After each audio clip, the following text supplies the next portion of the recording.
Top Hill Recording Podcast, episode 181. Special guest tonight, Kathryn Brooks.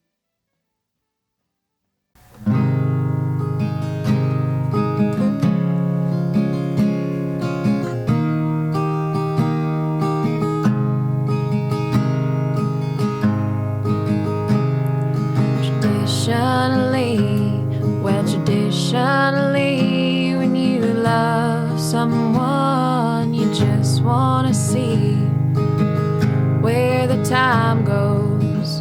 All that time that before them was just floating by.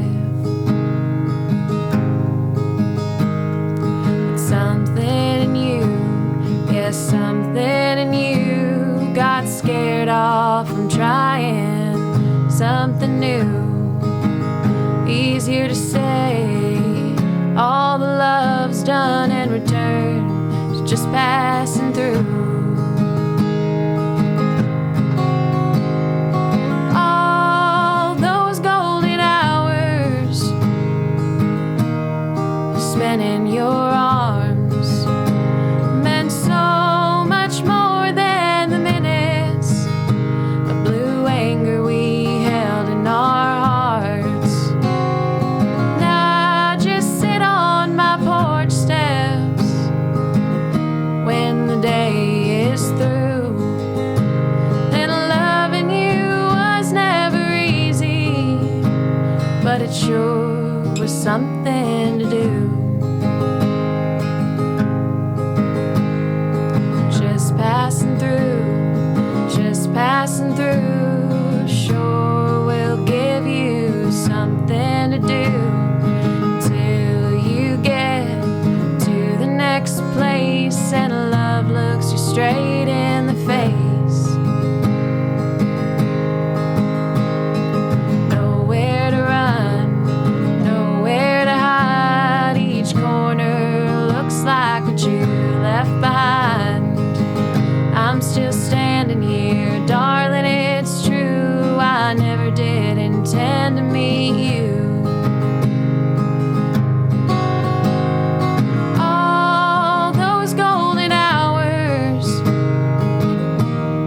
spent in your arms meant so much more than the minutes of blue anger we held in our hearts. Now just sit on my porch steps when the day is through. Yeah, loving you was never easy, but it sure was something to do. Yeah, loving you was never easy, but it sure was something to do.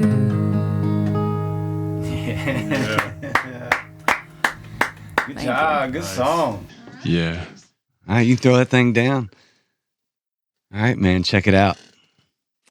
We were gifted with some Double Oak Woodford Reserve. Nice. Thank you, Kathryn, You're for welcome. bringing in some bourbon. Yeah. My poor wife over there running the switcher certainly needed it today. If you hear any coughs from the corner, that's who it is. I just gave her some allergy medication. Oh, be okay. okay. We're good then. She'll All be right, asleep. hopefully. It's a cocktail, yeah. That is a cocktail. I think bourbon and antihistamine equal meth, right? She's gonna be over there. It's jonesing. Well, Kathryn, welcome to the podcast. Thank you. Thank you for coming on. Yeah. Definitely thank you for bringing bourbon. So, it's really my pleasure. what was the name of that song? Something to do. Something to do. I really like that last song, last line. Loving you. What is it? Loving you wasn't easy, but it sure was something to do. Exactly. Yeah. That's hilarious. Thank you. Tell us a little bit about that tune. Yeah. Well, I was thinking about that on the way over here because you have to, when you do these things and have these conversations, you start asking yourself even, what is that about? And I think the funny thing is I really consider it to be a little representation of living in Louisville, Kentucky. I moved here. I'm originally from here, but I moved here after college from New York in the middle of COVID, and then kind of got to watch things come back to life. And so you were always like subconsciously looking for something to do. And so I think, especially during that time. Yeah. And, I really, it's not necessarily one person or one thing, but that whole experience of that time period of life being kind of slow, and you're on your porch a lot, and you're reading books, and you're meeting people and friends and all of that. And no matter what it was something to do. So.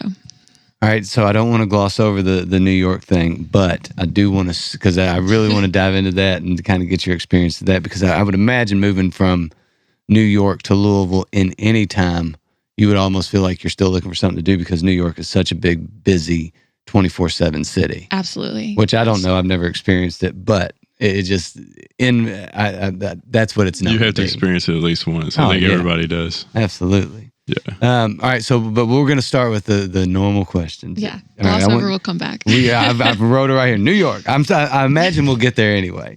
But, just kind of take us back to your earliest memories of music, when you knew that it was important to you and something that you were going to do and pursue. All right. Well, I grew up with a piano in the house, and we were, lessons were demanded of us around age 3. My dad, and there's some funny photos and stories of me where it was either the bathtub or a piano lesson. And I really do still feel that to be such a formative part of things. And we would always sing too, very Carter family style. I'm one of 3 sisters, and the car rides, that was a huge fix for boredom. And then so I was born here, and we moved to Southern California, a little town called Victorville. Coast to coast, man. Yeah, exactly. How old were you when you moved to Southern California? About piano lesson age, so 3. And early, okay. Yeah, 3.5. Margaret had just been born, and and she was about a year, and I'm 2.5 years older than her. Okay. And so, she's gonna hate me. I have to correct that. 2 and a couple of weeks. We're both in November. So we moved out there and went to like a music elementary school. You had to learn learn the recorder in 1st through 3rd grade. And then you pick an instrument in either, band or orchestra. So that was really interesting. And not accounting for my size at the time, I picked the trombone because I wanted to be in jazz band. And, so I just put trumpet, sax, trombone, and they were like, "Oh God, anyone wanting to play the trombone? You're great." And so that's what I got assigned and did. And in 5th grade, the history teacher for the elementary school got in touch with these old Bakersfield musicians who had retired and were living out in one of those, fake lake retirement homes out in the desert. And they wanted to donate a bunch of instruments and teach kids bluegrass. And I'm coming from Louisville, Kentucky, living in Bakersfield. I hear exactly. Well, I don't know if you think it, but I completely go, oh, Dwight Yoakam. Kentucky born and bred, Bakersfield sound. And then I'm making the connection. I wonder if those guys played with Dwight, and then those instruments that you've... There's some interesting things. I think they even predated him, because when I was out there as a little girl, they were already in their late 70s, early 80s. Oh, yeah, they definitely did. But, that's the scene he was going into that was so rich, thanks to those kind of people who just wanted that music to continue. And so I began playing guitar because there were these retirees going, "Here, have you heard the song 9 Pound Hammer?" And, I didn't, but it took a couple weeks. And what was really sweet was I did know one song, and it was John Prine's Paradise. They introduced to us. Nice. Okay. Yeah. And I'd heard that already. And, and then what was really sweet was I would come back to Louisville and be able to play those songs for my grandparents here, who absolutely knew them their whole lives. And you could see their eyes shine, because it's probably been a couple decades since anybody brought a guitar around and played those old bluegrass songs. So, yeah. That is wild. So how old are you when? So 4th grade, I'm assuming it's 4th grade you picked trombone, right? Yes. Okay. When do you meet these guys? When do they come into the next picture? year? They're already in the picture. Yeah. No So it was kidding. very multi instrumental, and I'm still being forced through piano lessons at the time too. And So you're taking piano. You've done recorder for 3 years. You've taken trombone for a year now, and you're in 5th grade. yes. Now you're playing guitar with these old That's Bakersfield crazy. Yeah. bluegrass players and stuff. That is crazy. I mean, Yeah. it's just so normal, but I know what you, It sounds like a elementary school musical, like High School Musical, but before. yeah. I mean, it really does. That's wild. You're still losing your teeth and you have to perform. And yeah. So like when you're taking in guitar, how did that, when you're in 5th grade, what are we, 12-ish, around there? I Probably. mean, 5th grade, I think if you're still 10, 9, Okay. 10. So at that age, are you making the connection between instruments? Are you already seeing the pattern of what the piano to the guitar chords? I don't do woodwind at all, so I don't know how that translates to trumpets, but like, how does that translate? Are you seeing that at that young of an age? I think that it could have been coached into me more, like the dots could have been connected, but everybody was kind of coming from different instruments and worlds. And so I think it wasn't quite like, I remember each way the instrument was taught without kind of those lines to them. And I really would love to take credit and be like, oh yeah, I saw right through it all.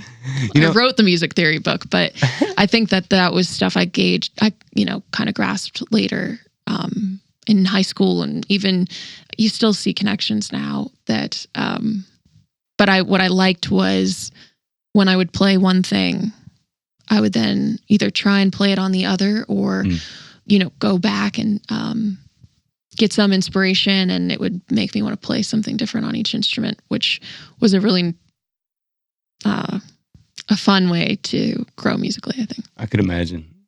Yeah, that when you're talking about, I don't know, when I was picturing in my head as we kind of making the connections and doing all that, is like those movie mysteries where there's a murder or something, and they're trying to connect the dots and figure it out, and they got the pin boards and then the string around one, and they can't figure, and then they finally make that connection that puts it all together. I wonder if music is ever like that, to where you just go, oh yeah, I get it all. I finally understand. I couldn't imagine with that many instruments, but just, I don't know. That's wild. Yeah. I definitely think some people are gifted and figure that out. And sometimes it takes your whole life and you still go, music's a mystery. So it reminds me of this. Me and Brent and I communicate constantly, and there's this kid, Miles, the producer. Miles is a 6.5-year-old kid. Insane. Yeah. That can play every instrument. He's pitch perfect. I mean, he can lay on the floor and you can play like a C major 7. He'll go, that's a C major 7. I mean, he's one of those kids, but he also, like, he'll just take a song, I guess, break it down in his mind. He'll just produce the whole thing himself, sing it, play the Plus, yeah. Change the reverb. I mean, he masters engineering too. It's wild. And so you just, that's not something that at 6 years old you can teach. I think maybe you're right. I think some people have it. And, I went and watched Parker McGee's band play. Yeah. Underground Morning, shout out. Underground Morning. These kids are 13, 14, and 15, and they're like, I think it's Underground Morning 502 on Instagram. Yeah, they're bringing grunge back. They do all these Nirvana like B-side covers, and they write their own music. But Evan, that was playing with them, Evan Daniels, who's supposed to have been in here, man, he didn't 15, contact me. He, Dave, my buddy Dave, Parker's dad, sent me a demo that he recorded at 15 years old, and I'm like, wow, the production on that thing. And he played that live show Eruption by Eddie Van Halen, like nailed it, crushed it on guitar, and I'm like, kid. So yeah, you got it. This is, it's interesting that you bring up Evan. This is like you said, 15-year-old kid or something, and he contacted me not too long ago about coming on and just sitting. He didn't want to be on. He didn't ask to be. Just to learn. He wanted to sit here and watch the process so he can learn how to do a podcast. I thought, dude. He'd probably watch it one time and then awesome. go and do it himself. It's crazy. Yeah. But it sounds like you're doing that with instruments, like figuring out. At 5th grade. Yeah, it's crazy. I think we're giving me all too much credit here, I promise. Translate from one instrument to another. Yeah, that's crazy at that age, yeah. So, I guess, what does 6th grade bring?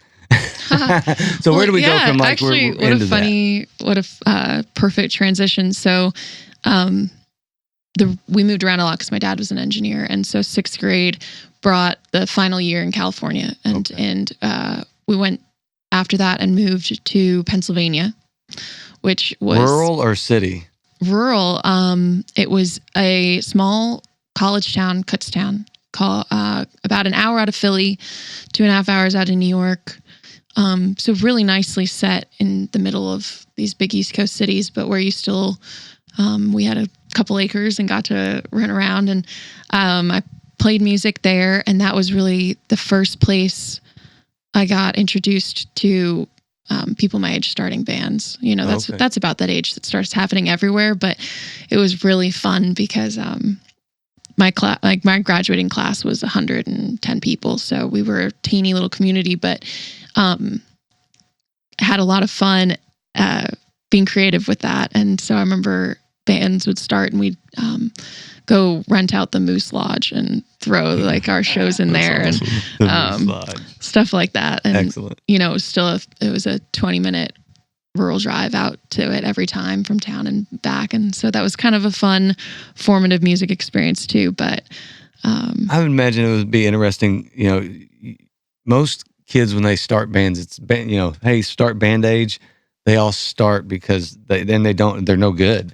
I couldn't imagine like, yeah, I've been playing since I was 3, and you know, I imagine you intimidated some people in 7th grade. Well, I mean, it would be interesting to go back and find out. But I think that made me gravitate toward the older kids, and so I was kind of like at these. Like by the time I was in high school, following like these seniors around, being like, "What are you guys playing? What are you listening to?" You know, and I look back, and it's some pretty hilarious introductions to bands and stuff. But really fun times. And then they all went off to school, Pittsburgh, Philly, New York, and I kind of was in that town, and that's when I started songwriting because I was like, "All right." I'm all by myself. Now it's time for now somebody else has got to do it, and I'm here alone. And I still had some fun friends who would sing and mess around, but it was definitely, those were the years, 16, 17, kind of beginning to write. So what were some of your big influences from that time? Well, from that time, it was I definitely was still coming off the early influences of, the John Prine, the bluegrass stuff. And I think that was a really nice niche.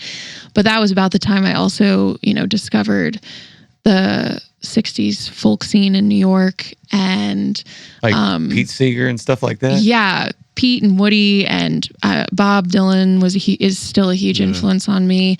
And through him, I was discovering some of the female artists, and even that takes you over to California when they kind of went out to Laurel Canyon and stuff like that. So I got to awesome, yeah. He loves the Laurel Canyon stories.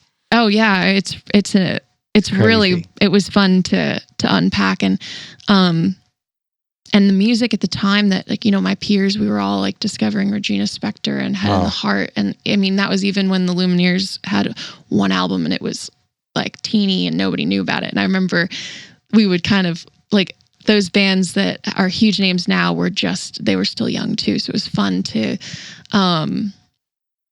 have that. And I've kind of moving back to the Southern Midwest region and just getting to see who the influences were here. And you kind of mentioned songs that anybody from Pennsylvania knows, exactly what you're talking about. And here it was like, and I still think we were part of an era where it wasn't quite as national or international yet. It was still these little regional scenes of bands that were kind of getting popular slowly, which was fun to get to see. Well, you were right in the mix of that, probably in a good time. So you stayed in Pennsylvania through high school? Yes. Okay, so you graduate. Excuse me. You graduate there. You're a couple hours from New York, an hour from Philly.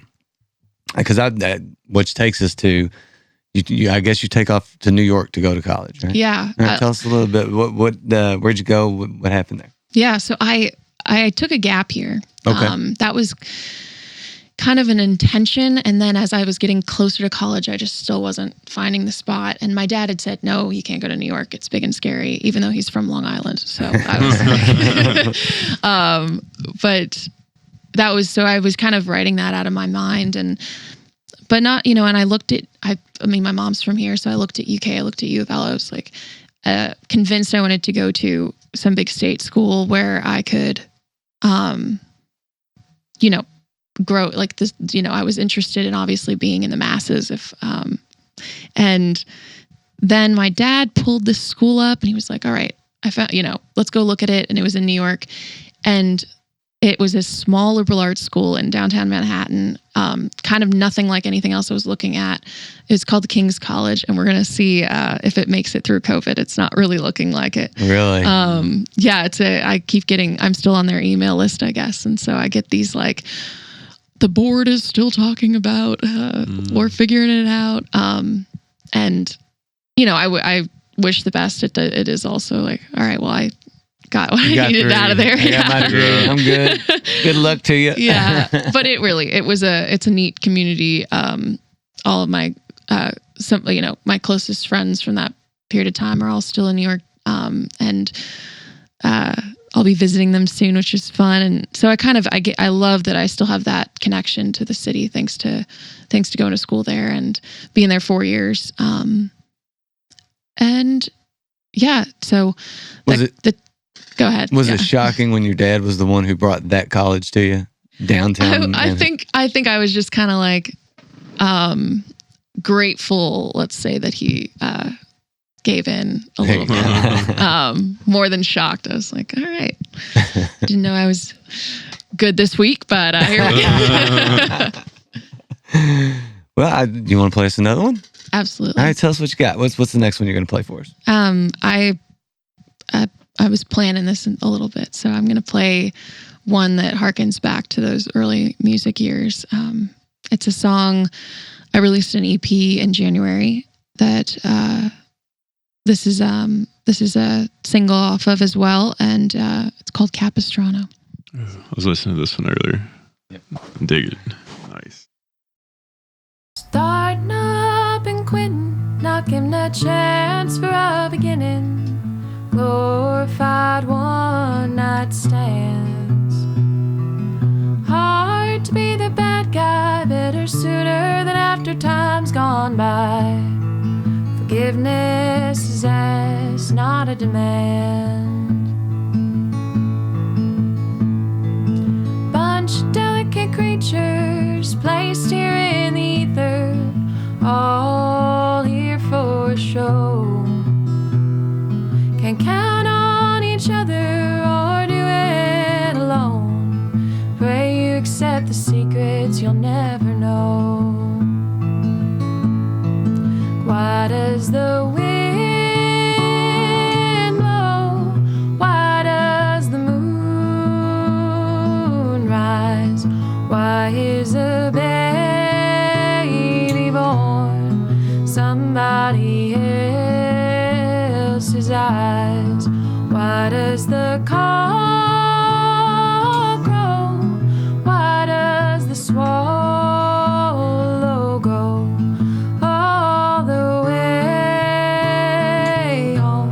San Juan Capistrano. Sun on the water at the end of the day, turning the ocean to gold. Wish you were in it, getting crushed by its big weight. Floating is all you do, you've been told. Who told the wind to blow? Who told the moon to rise? Who said when things go wrong, you're not allowed to cry? Who told the cock to crow? Who told the swallow to go? All the way home, San Juan Capistrano. It was there that you kissed me, bells rang there in the garden. Lay down and you sang mi corazón, mi corazón. Love you forever, mi corazón. Beautiful. Thank you. Wow. You have such a very pleasant tone. Yeah, it's awesome. I was listening to that song earlier. So good. Yeah. And I love, is that the guitar that you used on that recording? Was it the same one? You know, I use this on everything else on the EP, but I truly ended up just borrowing kind of on a whim my buddy's Spanish guitar. He had a I love the tone of the guitar. And I was asking Neil, I was like, how would you get this tone on a recording? Because I love the tone of the guitar on that song. I think that song especially, when I was listening to it, that was the Spanish guitar. yeah, it's like it was just a sounds so classical. cool. That's why you love it Yeah, I was so like, dude, I much. can't figure what's that supposed to mean? I don't know, Babel. Oh. Hey, there was a Spanish word in that song, in her song just now. Yeah. Yeah. See. I'm learning Spanish right now. So Oh, You are. nice. So,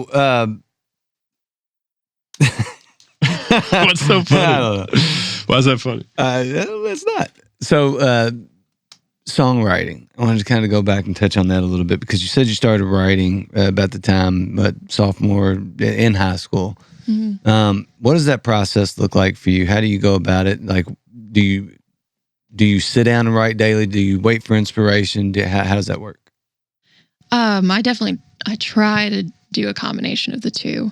Because obviously so many, like the songs that tend to grow on to be your favorite have some sort of spontaneity to them. Mhm. But I have seen the benefits of daily routines, but also just weekly, monthly, the never-ending effort that it is to consider yourself a songwriter and to say, I'm going to kind of always keep this job in the back of my head and to make sure none of this collects any dust and all that. Yeah. So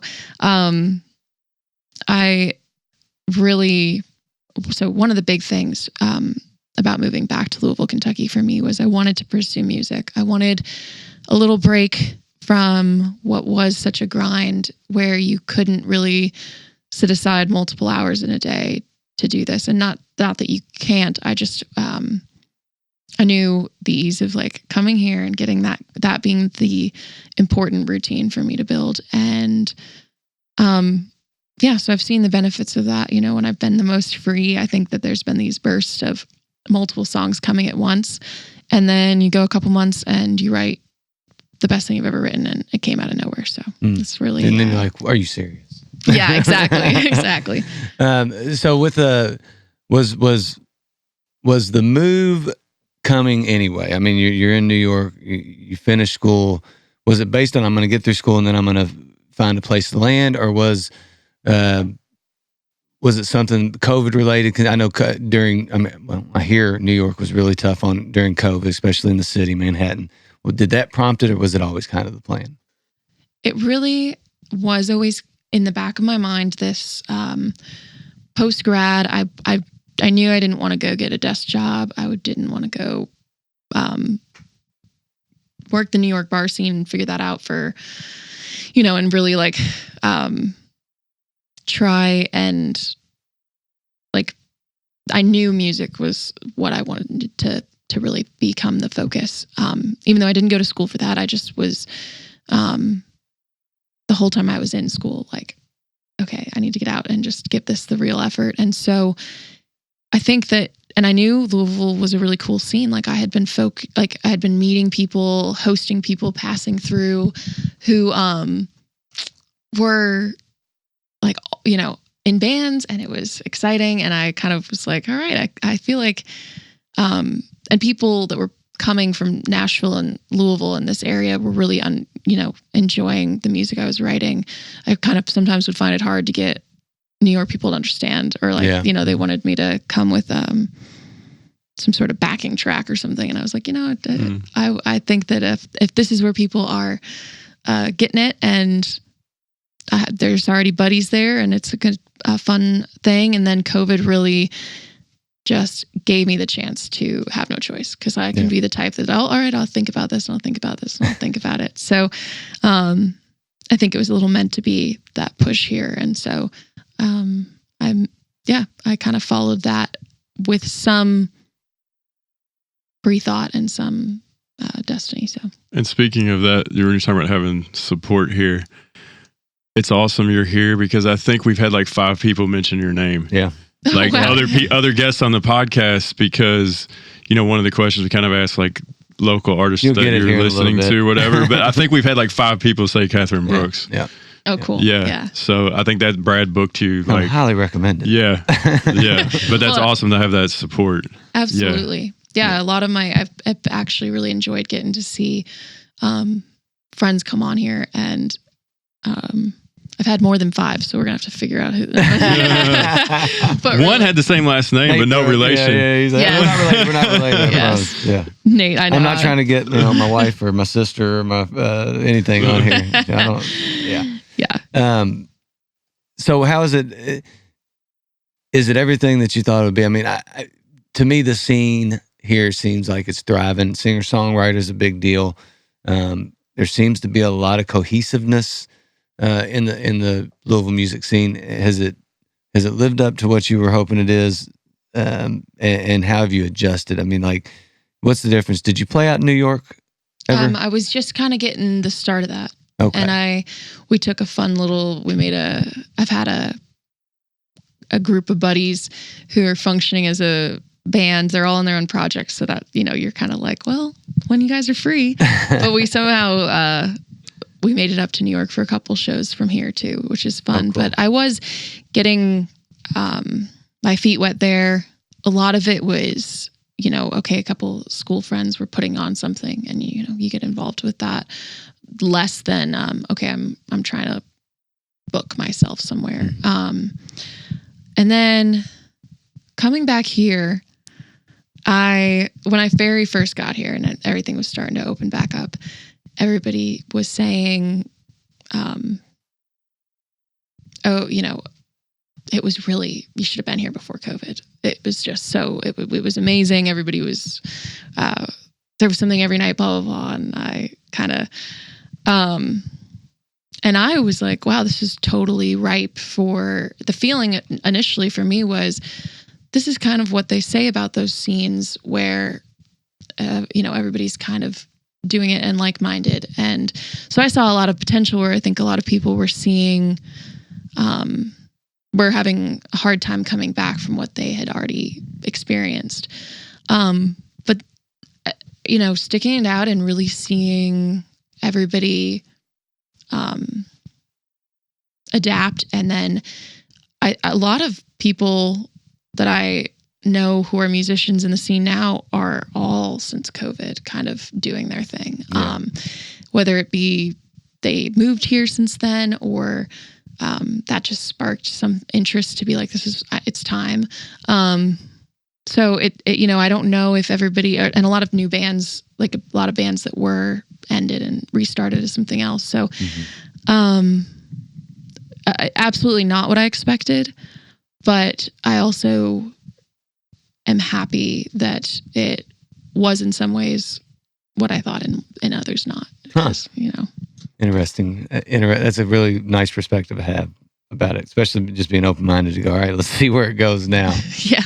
All right, so I guess it's time for the world famous Weston's questions, man. I guess I have to do it since my last name is almost similar. Yeah, that's true. Okay, real quick before I do that, I have to give a shout out to Nataba Coffee. I'm not partaking in bourbon, but man, you got to check this place out. There's one right there off of Fern Valley, and there's one in Brownsboro Road. So good. They import like different types of coffee from different countries in Africa. The owners are from South Africa, and they roast it themselves. Check it out. So we've got a sponsorship. I'll keep this coffee hot, man. Yeah. For my amigo Max at Nataba. There you go. Okay. So the first question is, tell us something about you that is not related to music that people should know. Oh yeah.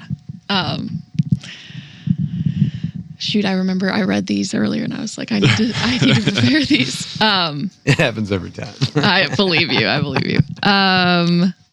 Something non-music. All right.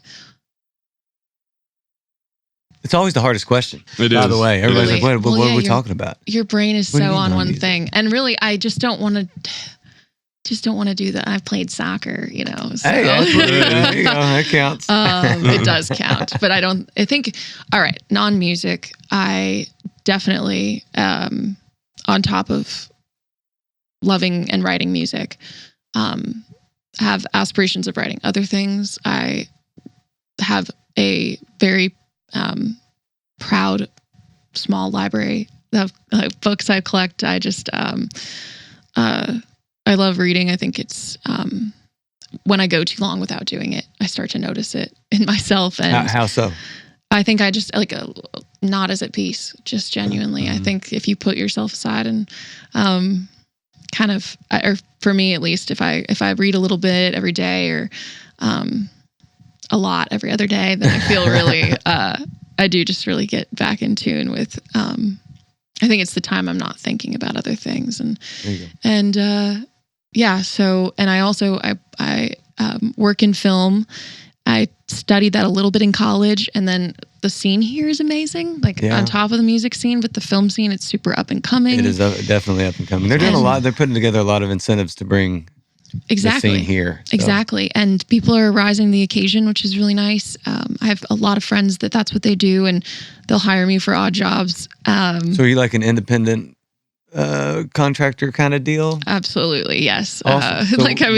In that realm in music, and otherwise I bartend, so it's kind of that feels like independent contracting too.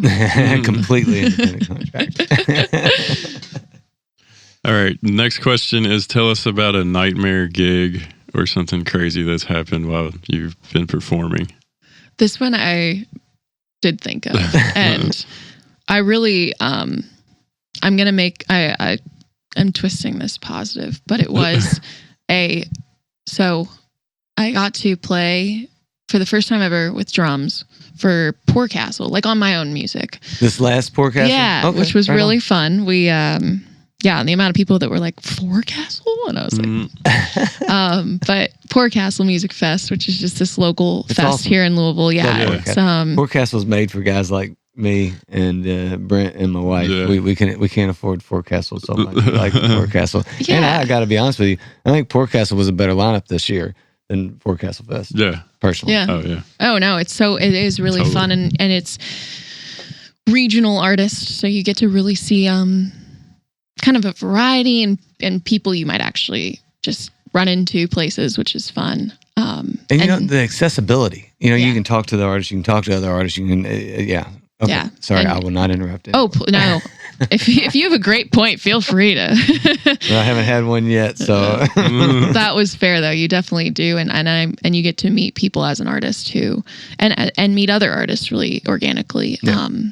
But I will say they had a little sound issue this year, and so we were the first band Saturday morning after their speakers had blown, and the sound guy wasn't coming back that day, and so we ended up basically playing without monitors.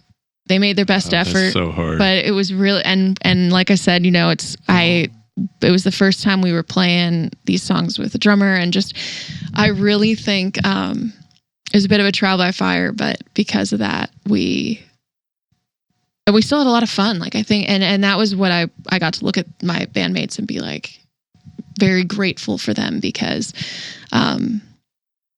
each one of them was holding, keeping it together and smiling and laughing. And I remember the first song we played, the first two verses and then a chorus, and then I went into the last verse by accident just because I wasn't thinking. And the my bandmate Rosemary just goes, "Well, that was sound check," and we moved on. So yeah, I think if I never have to do that again, I'll be okay. But and if I do, I'll be okay. So a lot of those are related to sound, because it is the hardest, especially when you have a band. That would be. I remember I played some outdoor festival with Scott Boone a long time ago, and there weren't monitors, and I was playing drums, and I couldn't hear anything, and I was just going totally blind, and I'm like, I have no clue where anybody is. It's so hard. You actually played with Scott. Could you imagine first time, like, all right, wow, yeah. You're just guessing. Yeah, exactly. At that point, exactly. That's crazy. Yeah, and we had compliments, and a lot of people were like, "It sounds good," and so I think I really have no complaints, and I respect Poor Castle for rolling with that. You know, they figured it out. They had monitors, and they had someone there when we were supposed to be there, and that, you know, did the best. Exactly. They did so the best I appreciate them for that. That's awesome. Okay, the next question is, who is the last local artist that you've listened to? So I got to, I'm counting this. I mean, listen to, because it was a Tyler Lance Walker Gill's album release show. Oh, did you go to that? The pool party? I went to the pool party. I saw his things leading up to that. I bet that was a blast. It was a blast. It looked like it was a blast. Wow. That was my first time at Turner's. That was my first time I like seing a full Tyler Lance Walker Gill set with band. And, his band is so tight. Exactly. Yeah, they're so good. Wow. And I'd played with some of them because I was part of their Loretta Lynn tribute. Oh, okay. If we do that again. Is that at a Tonkin Tuesday? Was it Whirling Tiger? It was at Whirling Tiger. Yeah. Yeah. Predating, I think that was probably already in Tyler's head, but it was kind of a that was starting to happen, and now Honky Tonk Tuesdays happen. So did you go to the show and the pool party after party? I did. He had a pool party after party? Yeah. That's so awesome. It was there, right? Yeah. Have you ever been to American Turner's? No. I went down there for a birthday party for the singer from Yappa. Uh-huh. Man, awesome? There's like a pool, and I guess they had the show underneath the covered area. Was it like... Right, yeah. Yeah, so there's like a patio walk around, up top. and you're just in the back of the parking lot, essentially, which is, so, you know, you get done with this show, and everybody's been dancing and sweaty, and you just go hop in a pool. It was perfect. Yeah. So that's such a... I was wearing my suit at the show, you know what I mean? Like, that's awesome. A TL... I'm like, I saw that, I'm like, that would be totally something he would do. That's exactly what he would do. It's perfect. No, it went well. And so that's the last local artist I listened to. As far as... He did it for the glamour. You see all his his videos leading up to his album release. Yeah. He's the best, man. I love his promos. So great. And stuff. So making a sandwich and shit. I mean, vacuuming. Like, it's such it's so him. And then we added the fourth question. I might have forgot this last time. Yeah. What is your favorite bourbon? Interesting. All right. So I was getting a little anxious because I think when you guys texted or emailed me, you know, to bring my favorite, I feel kind of young in my bourbon experience. I have ones I like. Like I really like just sipping Four Roses, but don't put it in a cocktail. Like that's, and I have like this niche appreciation for Very Old Barton being as good as it is. That was my dad's bourbon all the time. Very Old Barton. Exactly. And then the one I pulled today, it just was this one. Yeah. This one? Show it, baby. You gotta hit the button. You got it? All right. is something kind of special a buddy was sharing with me recently, and it was actually, I just kept the bottle because it's kind of cute and little, and I had it in the window, and I saw it on the way out. I was like, that's exactly what I'm gonna go pick up. So perfect. It's awesome. Hey, so look, it's really good. Our co-host, I have 2 different Top Hill shirts 2 days in a row. And then you're going with the dad shirt today, like the flower dad shirt. The theory is the thinnest clothes in this room is possible. Because it gets hot in here. Yeah, it does. So I went in the room. I'm actually wearing swimming trunks. These might not look like swimming trunks. These look like business shorts, but they trunks. I am ready for summer. I'm ready for the Tyler Lance Walker Gill after party, man. Absolutely, you are dressed for it. No, I purposefully was like, all right, dress a little warm. They won't know if you're flushing or if it's the whiskey. There you go. Perfect. Well, you want to play us another one? Absolutely. All right. What do you got for us? I'm going to do another one off that EP, and this one is called Atlanta.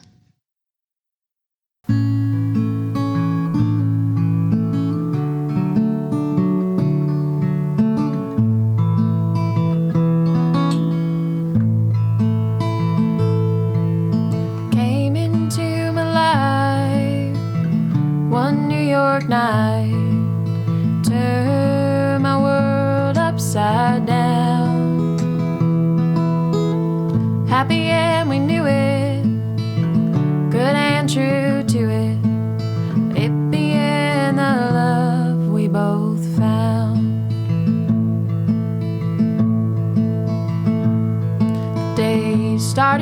growing shorter, you started growing colder.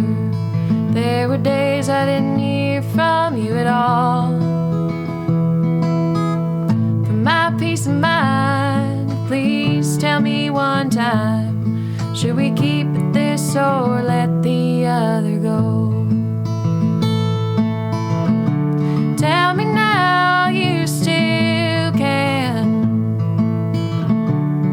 Don't call me from Atlanta. Look in my eyes, you know you owe me that. You owe me that.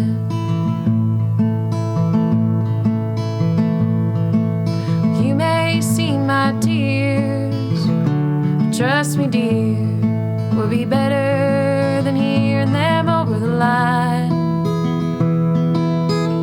Might take you back to nights we had when it was only laughter that filled our eyes. Tell me now you still can. Don't call me from Atlanta. Look in my eyes, you know you owe me that. You owe me that. Don't worry if I'll be okay. Been okay before. Might just take some nights sleeping alone to forget what it felt like in your arms. Feel free to call me up if you ever need a friend. Might just ask to crash on your floor if I'm touring in the town you're living in. All you owe me now is this one truth. Do you still love me, or is our time through? Tell me now you still can. Don't call me from Atlanta. Look in my eyes, you know you owe me that. You owe me that. If you're done with my heart, then you should give it back. You owe me that. Nice. Thank you. I love that wrap up line. Nice. Beautiful. Yes. You could probably keep that. Do you think we just use the thing for the R88 for the plugs? We can. For the speaking part, the last part? Yeah, just this last Yeah, little bit. yeah. All right, so for all our listeners that want to find you on Spotify, find you on the social media networks, all that stuff, where can they find you? If you look up Kathryn Brooks, which is spelled Kathryn, And very important. Brooks, you'll be able to find me if you kind of recognize the face. And it's Ms. Kathryn Brooks on all socials. And then, but yeah, I'm out on all music platforms. I released that EP in January called Last Looks. So if you really can't figure out, check that, add that to the end of the name, and I think you'll be able to pull. And listen to that record, man. Yeah, it's awesome. Thank sure. you. All right. Well, you what's the last one going to be? Tell us a little bit about this last song. Well, I wanted to do some that aren't anywhere else and some that are. So that very first one I've never recorded at all. And this will Really? be another one of those. All right. If that's Awesome. all right. Yeah. So I was like, Yes. we need some Top Hill debuts. I love it. It's Yeah. always our favorite when we get the debuts. Oh, yeah. Yeah, neat. So yeah, but I was like, they still want to do some familiar too. Classics. So yeah, some definitely classics. So what's this called? Long title, but Darlin, forgive me for that too. Darlin, for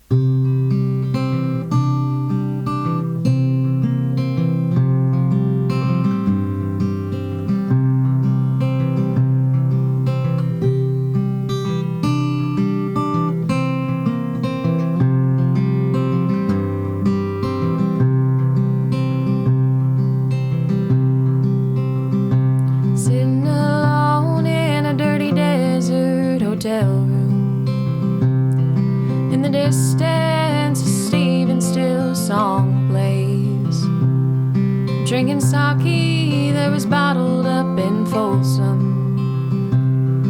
In the night, the summer fires rage. See their haze, I see their blaze, I see their ways. Well, I came out all this way for a wedding. It was the union of two childhood best friends. I saw some teachers and we talked about the old days. I haven't changed a bit since I was 10.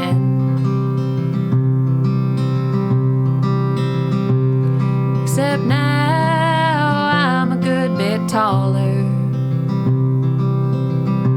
There's soft wrinkles round my eyes, and I hold myself with a different decorum. It comes from staying up till sunrise. It's in my eyes, it's in my mind, it's in my pride. What they don't see is what the years have done to me. All the cruel things I've come to do, all the goals I'd failed to meet, and all the dreams I'd come to hate. Most of all, for hurting you. Darling, forgive me for that too. Well, I heard you found a new one who will love you. Satan, every meaning of the name. Find it's in the ways I've changed and let myself be changed. That's the only one to blame. Wear the blame, I wear the pain, I wear the shame. Now I only cry on Sundays, standing in the back of a church, wondering if things could have been different, if we could have made it work. No way to say, no way to stay, no way to pray. 'Cause what I didn't see is what the years would do to me. All the cruel things I would come to do, all the goals I'd failed to meet, and all the dreams I'd come to hate. Most of all, for hurting you. Darling, forgive me for that too.